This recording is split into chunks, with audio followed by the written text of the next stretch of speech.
आज सुबह की सबसे बड़ी खबर, गुरुग्राम पुलिस ने शहर के सबसे पॉश इलाके में एक एनकाउंटर के दौरान 4 अपराधियों को ढेर कर दिया है, जबकि एक अपराधी अब भी घायल है। इस एनकाउंटर में 3 पुलिसकर्मी जख्मी हुए हैं, जिनका इलाज चल रहा है। ये अपराधी दीपक नांदेड़ गैंग के थे और गुरुग्राम के सुशांत लोक फेज 2 में एक बिजनेसमैन के घर पर फायरिंग कर रहे थे। पुलिस के मुताबिक दीपक नांदल गिरोह के 5 बदमाशों ने गुरुग्राम में एसडीटी यूनिवर्सिटी के संस्थापक के बेटे विशाल बेरी को उनके सुशांत लोक स्थित आवास पर पहले बंधक बना लिया था। इस दौरान कारोबारी को विदेश में बैठे इनामी गैंगस्टर से फिरौती के लिए लगातार संदेश भी आ रहे थे। रात करीब 9 बजे पुलिस को जैसे ही जानकारी मिली कि काले रंग की स्कॉर्पियो गाड़ी से बदमाश सुशांत लोक इलाके में देखे गए हैं, पुलिस ने इनकी घेराबंदी करनी शुरू कर दी। क्राइम ब्रांच की टीमें जब सुशांत लोक एरिया में पहुंची तो उस वक्त बदमाश एक कारोबारी के घर पर मॉडर्न हथियारों से फायरिंग कर रहे थे। क्राइम ब्रांच ने इन अपराधियों को सरेंडर करने के लिए कहा, जिसके जवाब में उन्होंने पुलिस टीम पर ही फायरिंग करनी शुरू कर दी और भागने की कोशिश करने लगे। पुलिस ने जवाबी फायरिंग की, जिसमें सभी 5 शूटर को गोली लगी। 5 शूटर्स को लेकर जब पुलिस एक निजी सुपर स्पेशलिटी अस्पताल में पहुंची तो डॉक्टर्स ने 5 में से 4 अपराधियों को मृत घोषित कर दिया, जबकि एक का इलाज चल रहा है।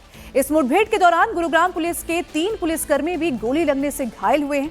उनकी कंडीशन पर डॉक्टर लगातार नजर बनाए हुए हैं। घटना की सूचना मिलते ही गुरुग्राम पुलिस के डीसीपी क्राइम और डीसीपी ईस्ट श्री मौके पर पहुंच गए और एफएसएल और दूसरी टीमें भी देर रात तक सैंपल लेती रही। पुलिस मारे गए अपराधियों की शिनाख्त कर रही है। वहीं पुलिस को मौके से 2 पिस्टल भी बरामद हुई है।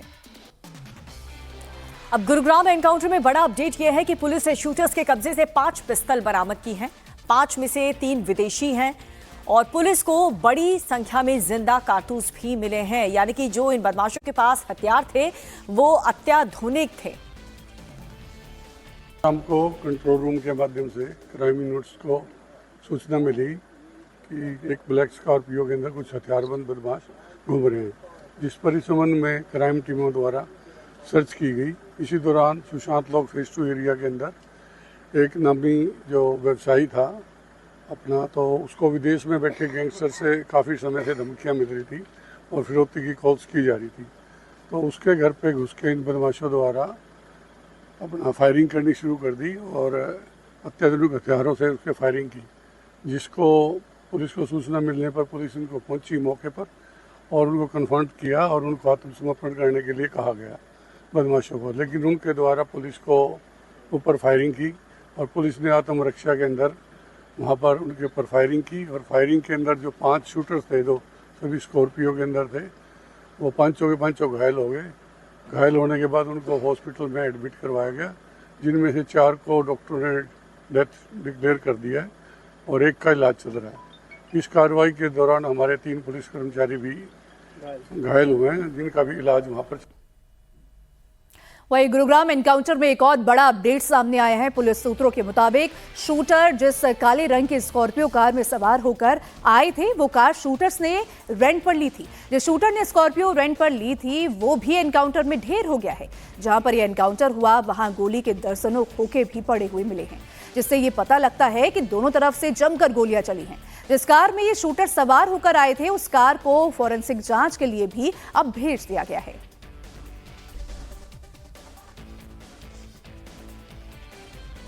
ये काले रंग की स्कॉर्पियो कार है जिसमें शूटर सवार होकर आए थे। आप देखें इस पे हरियाणा का रजिस्ट्रेशन नंबर जो है वो लगा हुआ है और फ्रंट शीशे पर आप देखें गोलियों के निशान हैं। 1, 2, वाइपर के नीचे 3 और एक वो कॉर्नर में 4 गोलियों के निशान तो सिर्फ जो है शीशे पर है। दरअसल शूटर इसी गाड़ी में बैठकर जो है लगातार पुलिस टीम पर फायरिंग कर रहे थे। हरियाणा का रजिस्ट्रेशन नंबर है जिसमें एंड में 5708 है और HR46AU, हालांकि नंबर साफ नहीं दिख रहा है। दरअसल पुलिस ने जो है इस नंबर को ब्लैक टेप से कवर किया है। कारण है कि गाड़ी की आइडेंटिफाई ना हो उससे पहले जो है जब तक कि पुलिस की जांच कंप्लीट ना हो जाए, गाड़ी के सारे जो शीशे हैं वो टूटे हुए हैं, क्योंकि गोली लगने के कारण जो है ये शीशे टूटे हैं। फिलहाल स्कॉर्पियो को पुलिस ने अपने कब्जे में ले लिया है और अब पुलिस स्कॉर्पियो में को अपने साथ लेकर जा रही है। दरअसल ये वही कार है जो शूटर्स ने रेंट पर ली थी, किराए पर ली थी और उसके बाद यहां पे पहुंचे थे। जिस शूटर ने इस काले रंग की स्कॉर्पियो को किराए पर लिया था, रेंट पर लिया था, उस शूटर की मौत हो चुकी है मौके पर। 4 शूटर जो हैं इसमें मारे गए हैं इस पूरे एनकाउंटर में और 5वां जो है गंभीर रूप से घायल है। टोटल 5 शूटर थे और तस्वीरें आप देखेंगे तो पूरा एक फिल्मी एनकाउंटर हुआ कि 5 शूटर विदेश में बैठे गैंगस्टर्स के कहने पर जो है एक व्यापारी के घर पर गोली चलाने के लिए आते हैं, उसे डराने धमकाने के लिए। और पुलिस जो है पहले से ही पहुंची होती है और पुलिस ने ट्रैप लगाकर तीनों तरफ से घेराबंदी करके पुलिस ने रोकने की कोशिश की। लेकिन जब शूटर्स को देखकर पुलिस ने सरेंडर करने के लिए कहा तो शूटर्स ने, जो दीपक नांदल के गुर्गे हैं, उन्होंने पुलिस टीम पर ही फायरिंग शुरू कर दी, जिसके बाद जवाबी कार्रवाई में 4 गुर्गे जो हैं मौके पर ढेर हुए हैं। फिलहाल अब उनको आइडेंटिफाई किया जाएगा। जो शूटर घायल है उससे पूछताछ की जाएगी। आप तस्वीरें देख रहे हैं, ये वही काले रंग की स्कॉर्पियो कार है। आप शीशे पे देखिए, गोलियों के निशान है सबसे ऊपर, 1 2 3 4 ये शीशा टूटा हुआ है और पुलिसकर्मी जो है गाड़ी चला के लेकर, देखिए ये देखिए ये गोली के निशान, यहां पर गोली के निशान, पूरी गाड़ी जो है उस पर गोलियों के निशान आपको दिखाई देंगे। HR 26 EU 5708 ये वो गाड़ी है जो कि शूटर ने, जो गुर्गे ने रेंट पर ली थी। और तस्वीरें आपको दिखाएं, आगे से भी दिखाएंगे तस्वीरें हम आपको दिखा रहे हैं। गाड़ी का नंबर है HR 26 FU, बिल्कुल साफ साफ इस पर नंबर दिखाई दे रहा है, HR 26 FU 5708। और 2022 में ये गाड़ी खरीदी गई थी और रेंट पर जो है गुर्गे लेकर पहुंचे थे। फिलहाल चारों तरफ के जो शीशे हैं वो टूटे हुए हैं और अंदर भी आप देखेंगे तो आपको जो है पूरी तस्वीरें दिखाई देंगी। फिलहाल जिंदा कारतूस जो हैं वो इस गाड़ी से बरामद किए गए हैं। 5 सोफिस्टिकेटेड पिस्टल जो हैं वो पुलिस ने बरामद की है और अब पुलिस पूरे मामले की इसमें जांच में जुटी हुई है। और गुरुग्राम में कारोबारी के घर पर बदमाश जिस स्कॉर्पियो गाड़ी से पहुंचे थे उसके पास इंडिया टीवी पहुंच चुका है। इंडिया टीवी संवाददाता कुमार सोनू ने स्कॉर्पियो गाड़ी के पहले मालिक से बात की। उन्होंने ये बताया कि वो ये गाड़ी 3 साल पहले ही बेच चुके हैं। गाड़ी गुरुग्राम में एक डीलर के जरिए बेची गई और इसके बाद गाड़ी को रोहतक के एक डीलर को बेच दिया गया। हेलो, हाँ जी। अजय जी। हाँ जी बताइए। अजय जी, ये 5708 काले रंग की स्कॉर्पियो आपकी गाड़ी है? अरे मेरे भाई गुरुजी। जी। हेलो। हाँ जी, बताएं सर। आप कौन सा बोल रहे हो? मैं कुमार सोनू बात कर रहा हूँ इंडिया टीवी से। जिस गाड़ी में जो आपकी गाड़ी है ये शूटर्स ने इस्तेमाल की है गुरुग्राम में। अरे गुरुजी मेरी बात सुनो, जी। ये गाड़ी मैंने 3 साल पहले बेच दी। हाँ। और ये नंबर मेरा है और गाड़ी का जो RC है वो उसमें नाम अजय कुमार नहीं, नाम है गौरव कुमार होगा भाई साहब। अच्छा, किसको बेची है आपने? भाई साहब मैंने डीलर भाई साहब मैंने कितने साल पहले? 3 साल पहले बेच दी थी भाई साहब मैंने गाड़ी। और ये खरीदी कब थी आपने?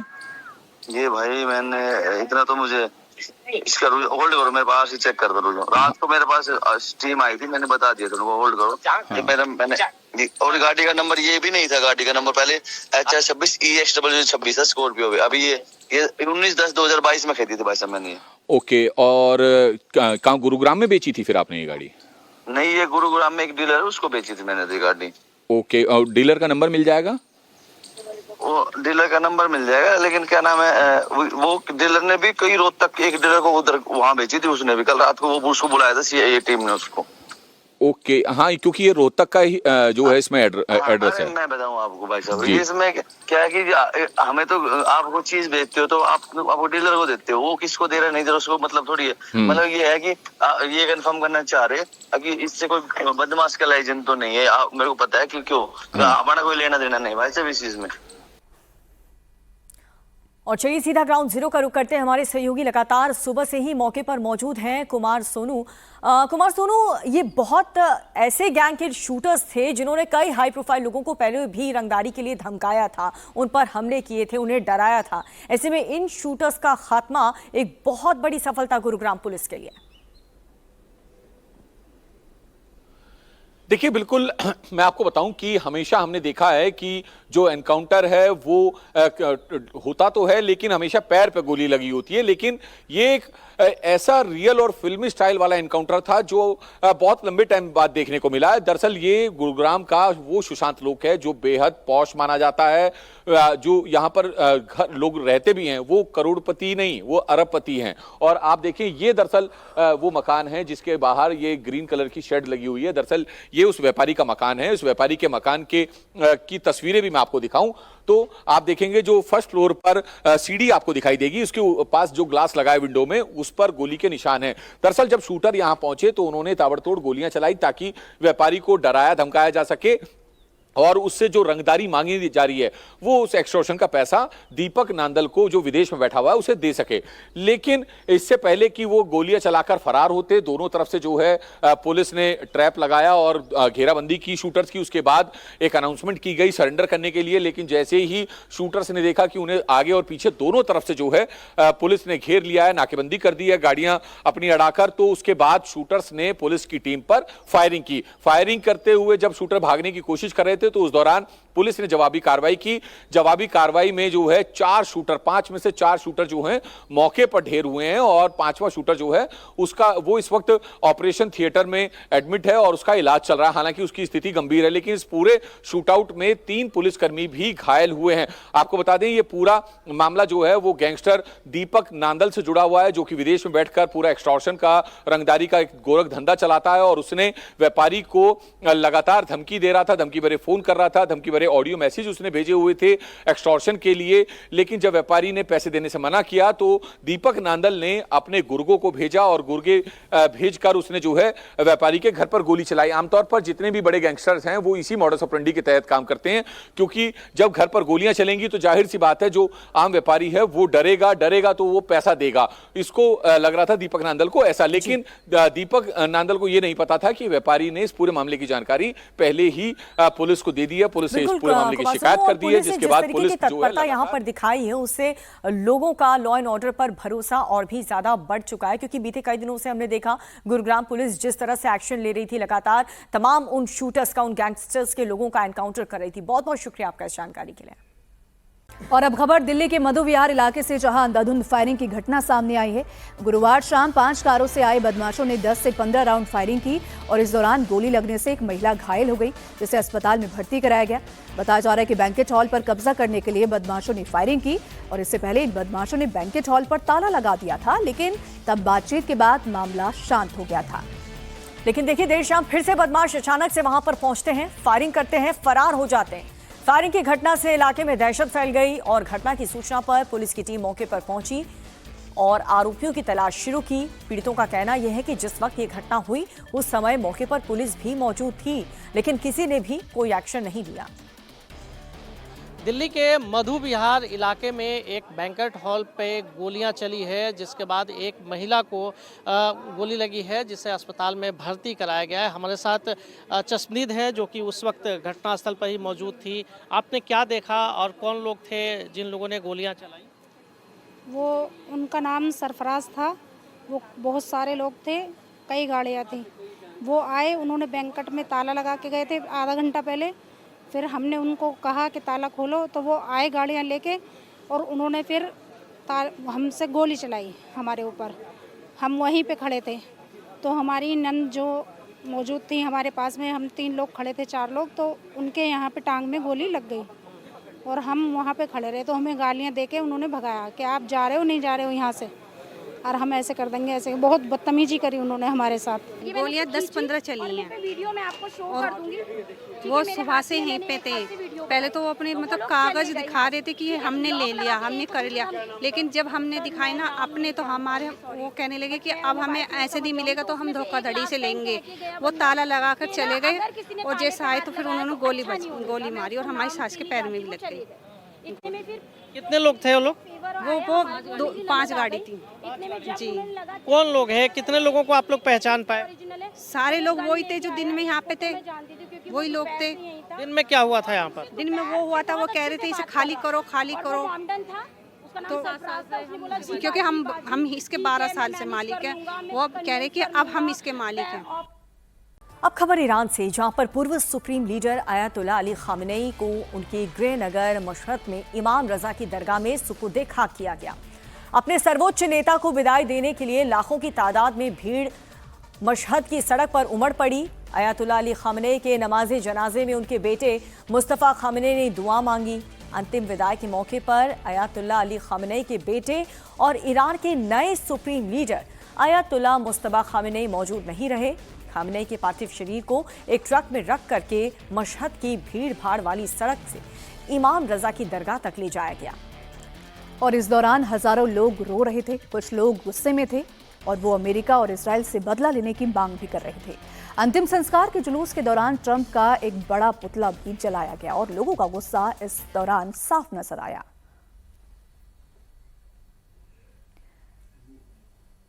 पीएम नरेंद्र मोदी अपने ऑस्ट्रेलिया दौरे के अंतिम पड़ाव पर दुनिया के सबसे ऐतिहासिक क्रिकेट मैदानों में से एक मेलबर्न क्रिकेट ग्राउंड पर पहुंच गए हैं।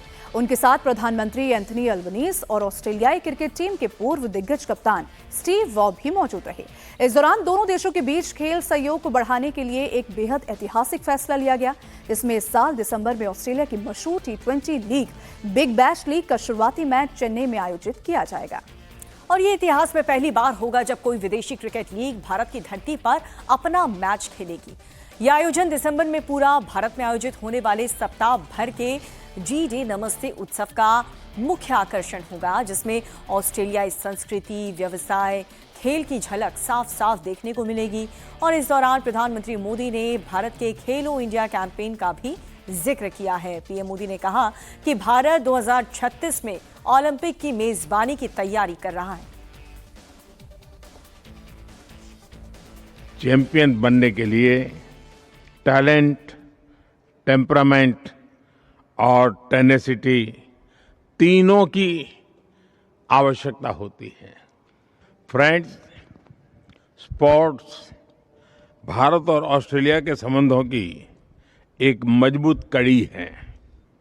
आज प्रधानमंत्री अल्बनीज़ी के साथ India Australia sports collaboration road map launch करना मेरे लिए बहुत ही खुशी की बात है।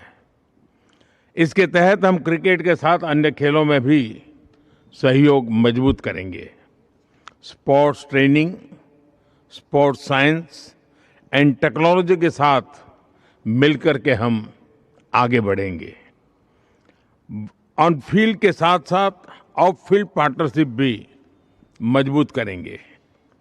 भारत में हमने सिर्फ टेक्नोलॉजी ही नहीं, स्पोर्ट्स को भी डेमोक्रेटाइज किया है। खेलो इंडिया कार्यक्रम से छोटे शहरों, गांवों और सामान्य परिवारों के बीच को भी बड़े सपने देखने का प्लेटफॉर्म मिल रहा है।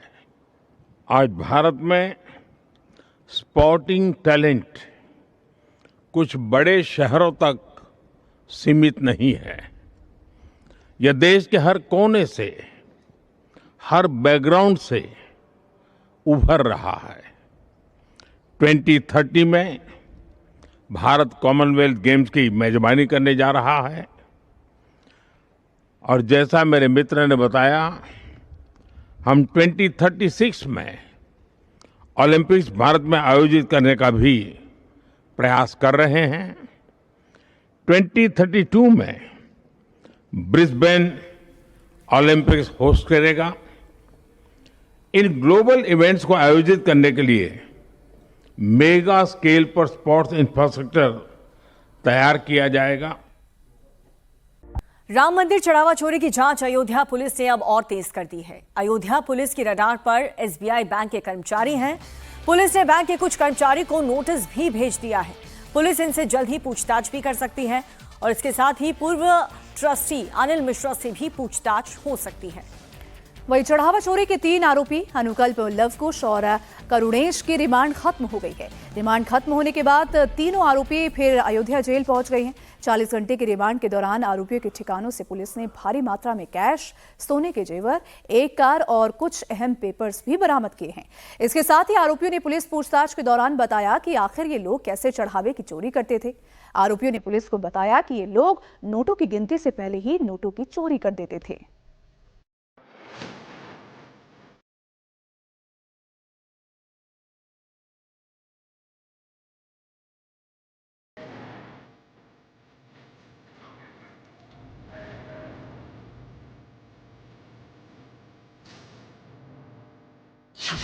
राम मंदिर के चढ़ावा चोरों ने उगले राज।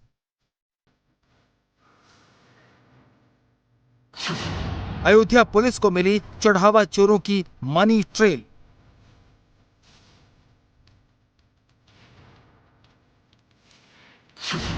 चढ़ावा चोरों के घर पर रेड, पुलिस ने कोना कोना खंगाला। राम मंदिर चढ़ावा चोरी की जांच तेजी से आगे बढ़ रही है। अयोध्या में राम मंदिर चढ़ावा चोरी मामले में चौंकाने वाला खुलासा हुआ है। पुलिस की जांच के दौरान सामने आया है कि नोटों की गिनती के दौरान नहीं बल्कि उससे पहले ही चढ़ावे की चोरी होती थी। आरोपियों ने पुलिस को चढ़ावा चोरी की रकम चुराने का पूरा सिस्टम बताया है कि कैसे ये लोग गिनती के दौरान चढ़ावे की चोरी करते थे और कैसे सीसीटीवी और इतने लोगों की नजर से बचकर नोटों की चोरी करते थे। आरोपियों ने बताया है कि वो नोटों की गिनती से पहले ही नोट चोरी कर लेते थे। सीसीटीवी कैमरों से बचते हुए चोरी की रकम को जुराब, जूतों और जेब में छुपाते थे। एसआईटी ने 70 बार सीसीटीवी में कर्मचारियों को नोटों के बंडल अपने कपड़ों और जूतों में छिपाते हुए पकड़ा है। मतलब साफ है कि चढ़ावे में आए नोटों को सलीके से लगाते वक्त चोरी को अंजाम दिया जाता था, न कि काउंटिंग के दौरान। गिरफ्तार आरोपियों का काम चढ़ावे में आए नोटों को एक साथ सलीके से लगाना था।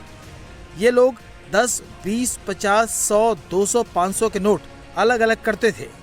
नोटों को अलग अलग करने के बाद बंडल बनाते थे। फिर एसबीआई बैंक के कर्मचारी मशीन से नोटों की गिनती करते थे। चढ़ावा चोरी के मामले में अभी तक अयोध्या पुलिस ने एसबीआई बैंक के कर्मचारियों से पूछताछ नहीं की है। सूत्रों की माने तो इसी हफ्ते पुलिस राम मंदिर के पूर्व ट्रस्टी अनिल मिश्रा और बैंक के कर्मचारियों से पूछताछ कर सकती है। एसबीआई के पूर्व मैनेजर गोविंद जी मिश्र भी अयोध्या पुलिस के रेडार पर है। गिरफ्तार सभी आरोपी ट्रस्ट और बैंक के एमओयू के हिसाब से थर्ड पार्टी आउटसोर्स थे। उन्हें न सीधे बैंक और न ही ट्रस्ट ने हाउसकीपिंग के काम पर रखा था। बैंक जिस कंपनी से कर्मचारी आउटसोर्स करता था उसी ने इन आरोपियों को रखा था। गोविंद जी मिश्र इस वक्त लखनऊ में तैनात हैं। 2025 में राम मंदिर चढ़ावे के लिए जो एसओपी बनाई गई उसमें राम मंदिर ट्रस्ट की तरफ से अनिल मिश्रा और एसबीआई बैंक की तरफ से गोविंद जी मिश्र ने साइन किए। पुलिस अब जल्द ही गोविंद जी मिश्र से पूछताछ कर सकती है। वहीं दूसरी तरफ पुलिस का इस वक्त फोकस चोरी की रकम को ज्यादा से ज्यादा बरामद करना है। यही वजह है कि आरोपियों से चोरी की रकम को कहां-कहां लगाया गया, ये पता लगाने में जुटी है। अयोध्या पुलिस को आरोपियों से पूछताछ के बाद कई अहम सुराग हाथ लगे हैं। गुरुवार को रिमांड के दौरान अयोध्या पुलिस आरोपी अनुकल्प मिश्रा, लवकुश मिश्रा और करुणेश पांडे को उनके घरों पर लेकर गई, जहां तलाशी के दौरान आरोपियों के घर से कैश, ज्वेलरी और कुछ दस्तावेज मिले हैं। पुलिस को आरोपी अनुकल्प के कब्जे से 20,000 रुपए नकद, सोने की चेन, एक मोबाइल फोन और उसके पिता के नाम से खरीदी गई डिजायर कार बरामद हुई है। वहीं आरोपी लवकुश से 38,000 कैश और पत्नी को गिफ्ट में दिया गया सोने का लॉकेट मिला है, जबकि आरोपी करुणेश के पास से 15,000 रुपए नकद बरामद किए गए हैं। पुलिस सूत्रों की माने तो अयोध्या पुलिस को चोरी की रकम की मनी ट्रेल मिल गई है। पुलिस को आरोपियों के बैंक खातों से दूसरे खातों में हुए लेन देन के पुख्ता सबूत मिले हैं। आरोपी पहले अपनी जान पहचान वालों को चोरी की रकम देते थे, उसके बाद ये लोग ये रकम अपने बैंक खातों में जमा करते थे, जिसे बाद में आरोपी अपने खातों में ट्रांसफर करा लेते थे। इस तरह चोरी की पूरी रकम लीगल करने की कोशिश करते थे। और अब बात करते हैं देश भर के मॉनसून की, जहां पर कई ऐसे राज्य जहां पर लगातार रिकॉर्ड तोड़ बारिश हो रही है। काल बनकर बरसात बरस रही है, नदियों का जलस्तर बढ़ चुका है, लैंडस्लाइड हो रहे हैं, सड़कें समंदर बन चुकी हैं और जिस वजह से कई लोगों की जान भी आफत में आ गई। दिल्ली से लेकर के गाजियाबाद और बुलंदशहर में कई लोगों की बारिश की वजह से मौत हो गई है। वहीं इन सबके बीच आज भी कई राज्यों में भारी बारिश का दौर जारी रहेगा। मौसम विभाग यानी कि आईएमडी के मुताबिक आज 18 राज्यों में भारी बारिश का अलर्ट जारी किया गया है। तो उत्तराखंड के कई जिलों में आज बारिश का रेड अलर्ट है और लोगों से घरों में रहने की ही अपील सरकार के द्वारा की गई है।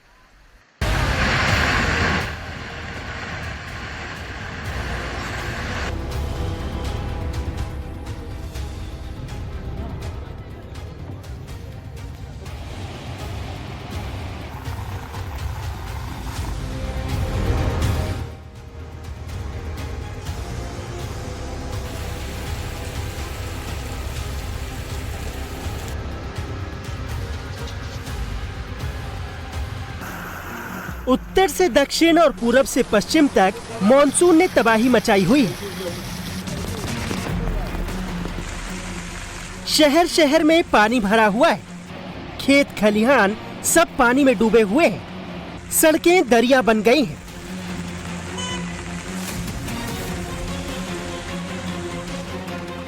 कहीं लैंडस्लाइड हो रहा है, कहीं दीवार ढह रही है, तो कहीं गड्ढों में इंसान से लेकर जानवर तक गिर रहे हैं। अंतर कर पाना मुश्किल हो चुका है कि सड़क कहां थी और गड्ढे कहां। तस्वीरें उत्तराखंड के रुड़की की हैं, जहां मूसलाधार बारिश के चलते कई इलाकों में जनजीवन पूरी तरह से अस्त व्यस्त हो गया। शहर की सड़कें पानी से लबालब हैं। सबसे बदतर हालात रामपुर चुंगी के हैं, जहां सड़कों पर घुटनों तक पानी भरा है। गाड़ियां पानी में बंद हो जा रही हैं। दुकानों में पानी घुस गया है और देहरादून मार्ग ठप हो चुका है। पानी का लेवल इतना बढ़ चुका है कि आसपास के सभी बाजार और दुकानें पूरी तरह से बंद कर दी गई हैं। बाढ़ जैसे हालातों को देखते हुए जिला प्रशासन पूरी तरह से अलर्ट मोड पर है।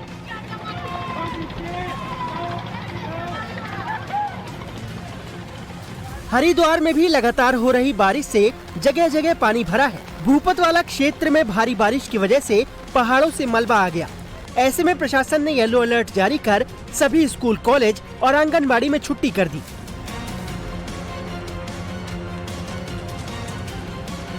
वहीं एसडीआरएफ को सूचना मिली कि लक्सर के बसेरी इलाके में एक निर्माणाधीन घर में 2 लोग फंसे हुए हैं। घर के आसपास पानी भर जाने की वजह से वो बाहर नहीं निकल पा रहे। ऐसे में मौके पर पहुंची एसडीआरएफ की टीम ने रेस्क्यू अभियान चलाया और दोनों को सुरक्षित बाहर निकाला।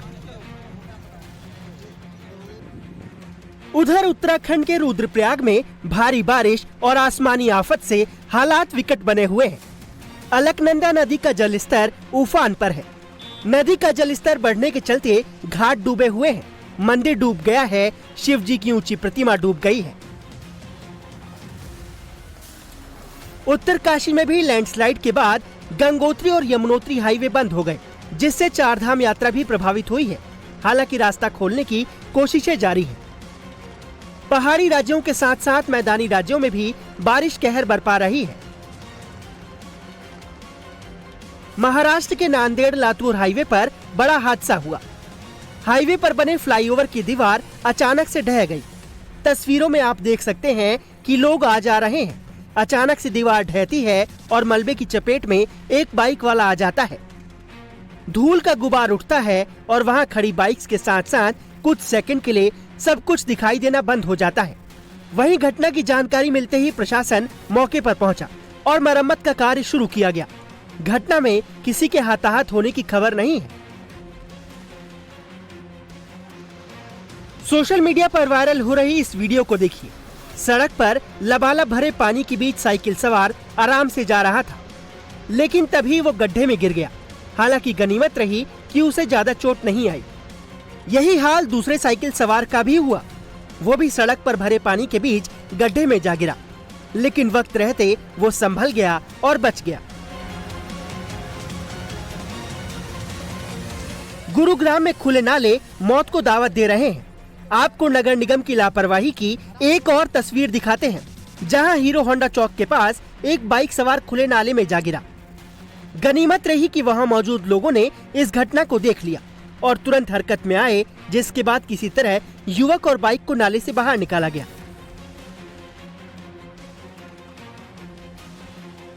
दिल्ली से गुरुग्राम और गाजियाबाद तक मॉनसून जानलेवा हो चुका है। दिल्ली में जोरदार बारिश के बाद कई जगहों पर पानी भर गया, जिस वजह से लोगों को खासी परेशानी हुई। तो समयपुर बादली के संजय कॉलोनी में जल भराव की वजह से 7 साल के मासूम बच्चे की डूबने से मौत हो गई।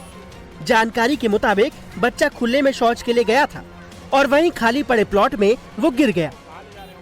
8 साल का एक बच्चा था, साथ में एक और था उसका, मतलब चाचा का ही लड़का था। दोनों शौचालय करने के लिए गए थे, लेकिन टॉयलेट में ना जाके खुले में ट्रांसपोर्ट नगर में चले गए थे। और कल रात से ही बारिश हो रही है, हर जगह पानी भरा हुआ था। एक ऊंची जगह पर बैठ के ये शौचालय कर रहे थे और पता नहीं कैसे एक बच्चा उसमें से गिर गया। और अब खबर गुजरात से आपको बताते हैं, जहां पर शेरों के हमले में लगातार लोगों की जान जा रही है।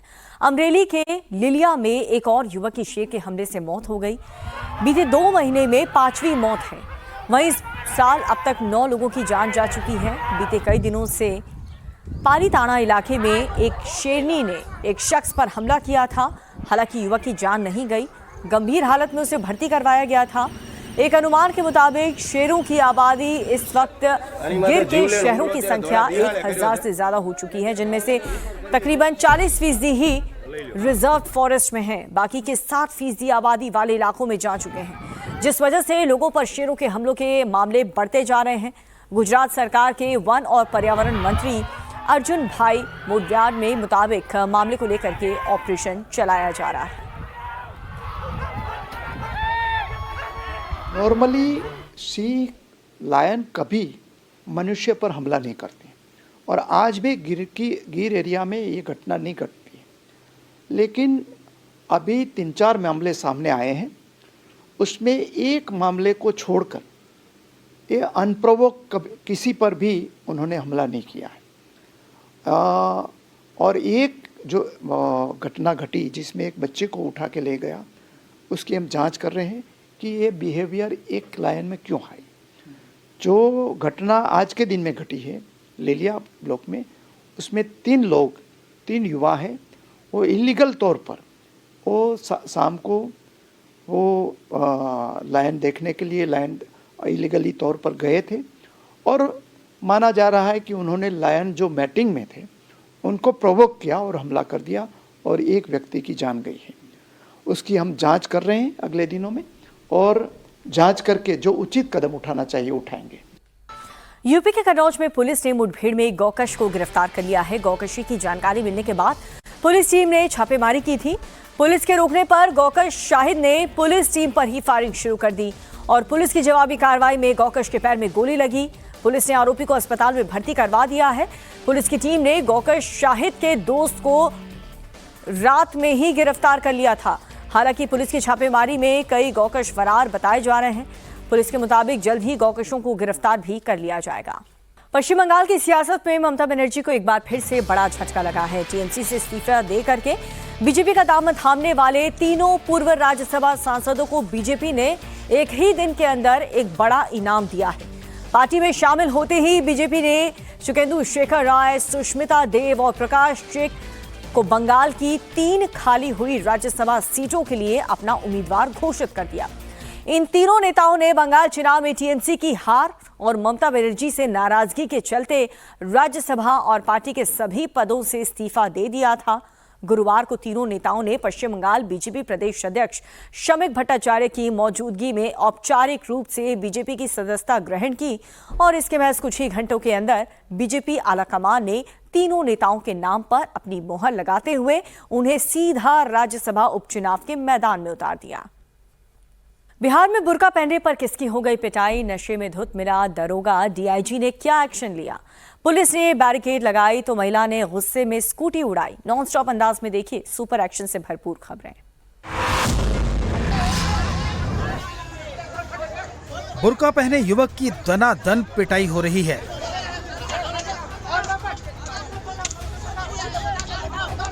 कोई लाठी डंडे से पीट रहा है तो कोई अपने हाथ आजमा रहा है। युवक बचने की कोशिश करता है लेकिन उस पर चारों तरफ से हमला हो रहा था, लिहाजा वो पिटता रहा। युवक की पिटाई की तस्वीरें बिहार के जहानाबाद की हैं और वजह आप जानेंगे तो हैरान रह जाएंगे।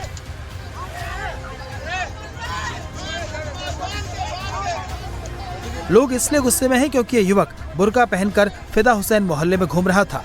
खुद को पश्चिम बंगाल का बताने वाला युवक एक लड़की के प्यार में इस मोहल्ले तक चला आया। इसने बताया कि जहानाबाद में रहकर टाइल्स लगाने का काम करता है। एक घर में काम करने के दौरान इसे एक मुस्लिम युवती से प्यार हो गया। दोनों के बीच काफी समय से बातचीत और प्रेम प्रसंग चल रहा था। गुरुवार को युवक अपनी प्रेमिका को एक सरप्राइज गिफ्ट देने और उससे मुलाकात करने के लिए इस मोहल्ले में पहुंचा। किसी को शक न हो इसलिए उसने काले रंग का बुर्का पहन लिया, लेकिन मोहल्ले की गलियों में उसकी अजीबोगरीब चाल ढाल और हरकतों को देखकर स्थानीय लोगों को उस पर शक हुआ। कुछ युवकों ने हिम्मत दिखाकर उसे रोका और पूछताछ करनी चाहिए तो वो घबराने लगा। इसके बाद जब लोगों ने जबरन उसके चेहरे से नकाब हटाया तो चेहरा देखकर सभी के होश उड़ गए। जैसे ही बात पूरे मोहल्ले में फैली, वहां लोगों की भारी भीड़ जमा हो गई और उसकी लात, जूतों और डंडों से पिटाई शुरू कर दी। पुलिस ने किसी तरह युवक को भीड़ के कब्जे से छुड़ाया। अब उसके असली इरादों की जांच की जा रही है।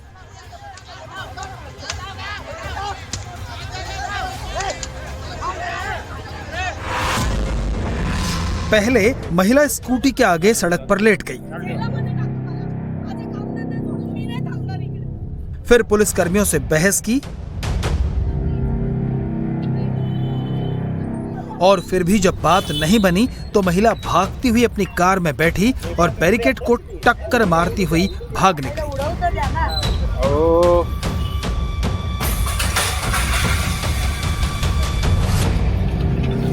वीडियो महाराष्ट्र के पुणे का है, जहां सुरक्षा व्यवस्था के बीच एक चौंकाने वाली घटना सामने आई। दरअसल पुलिस ने पालकी यात्रा को देखते हुए सुरक्षा के मद्देनजर कई रास्तों को बंद कर दिया था। इस दौरान एक महिला अपनी गाड़ी से वहां पहुंची और ट्रैफिक पुलिस से अपने काम पर जाने के लिए रास्ता खोलने का अनुरोध करने लगी। महिला का कहना था कि उसे समय पर अपने ऑफिस पहुंचना है, इसलिए बैरिकेड हटाकर उसे जाने दिया जाए, लेकिन पुलिस ने सुरक्षा और भीड़ का हवाला देते हुए रास्ता देने से साफ मना कर दिया। इस बीच काफी देर तक बहस होती रही और जब महिला की बात अनसुनी कर दी गई तो वो आपा खो बैठी। गुस्से में महिला ने अपनी कार से बैरिकेड्स को उड़ाया और उसी रास्ते से भाग निकली। वहीं घटना से मौके पर अफरा तफरी मच गई और कुछ देर के लिए तनाव का माहौल बन गया।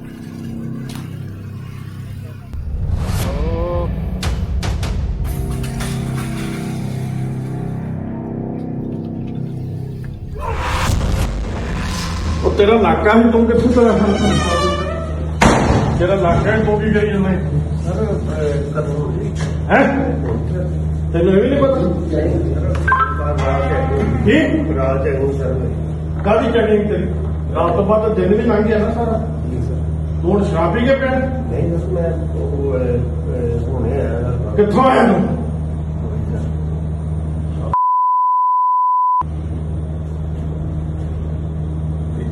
अग लगी है, तू इतने आराम ना पाएगा, इतने प्या सचो तू सस्पेंड है। और इस तरह खड़े खड़े थानेदार साहब सस्पेंड हो गए। ये तस्वीरें अमृतसर की हैं, जहां डीआईजी हरमनबीर सिंह गिल नाकाबंदी की चेकिंग करने के लिए अमृतसर बॉर्डर रेंज पहुंचे। पुलिस को सख्त हिदायत थी कि वो जगह जगह नाकेबंदी करके कड़ी नजर रखे।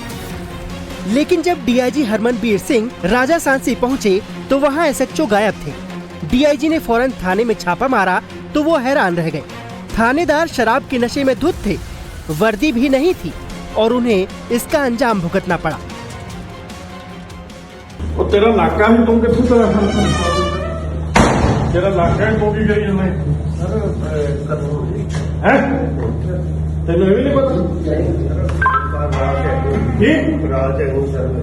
कादी चैकिंग तेरी रात तो बाद दिन भी लंघ गया ना सारा। तू हूँ शराब पी के पे कितों आया तू?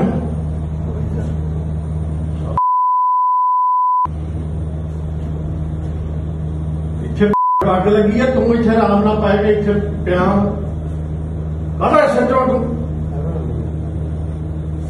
सस्पेंड है। तमंचा भैया हाथ में इसके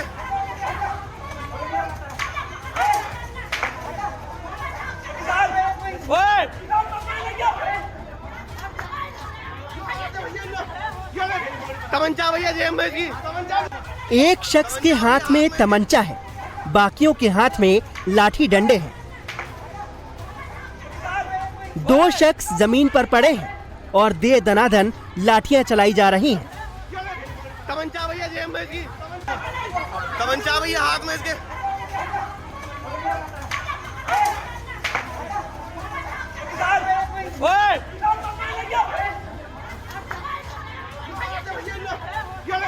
तमंचा भैया जेब में इसकी। वीडियो यूपी के बिजनौर का है, जहां हिमपुर दीपा थाना क्षेत्र के मुबारकपुर गदाई गांव में मामूली कहासुनी के बाद दो पक्षों के बीच जमकर लाठी डंडे चले। मारपीट के दौरान दोनों पक्षों के 8 लोग घायल हो गए।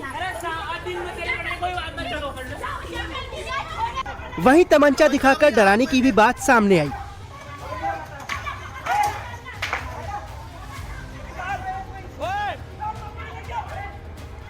जिसकी सूचना पर मौके पर पहुंची पुलिस ने घायलों को सीएचसी में भर्ती कराया और वायरल वीडियो के आधार पर जांच शुरू कर दी।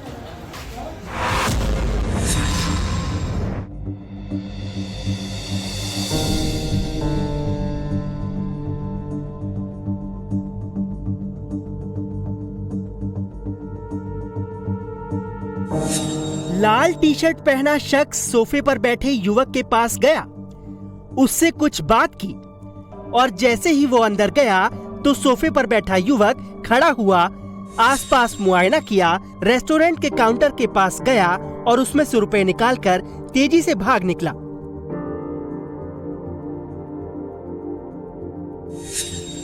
जी हाँ, ये ब्लैक शर्ट पहना युवक एक चोर है जो एक रेस्टोरेंट में खाने के बहाने घुसा और पैसे लेकर भाग निकला। सीसीटीवी फुटेज उत्तराखंड के हरिद्वार का है, जहां रुड़की में स्थित एक रेस्टोरेंट में युवक आया, खाने के लिए इडली मंगाई और जैसे ही कर्मचारी अंदर किचन में घुसा, युवक ने दरवाजे पर कुंडी लगाकर उसे बंद कर दिया। उसके बाद ये गले में रखे 25 से 30 हजार रुपए चोरी करके भाग निकला। वहीं अब मामले में सीसीटीवी के आधार पर पुलिस इस चोर की तलाश में जुटी है।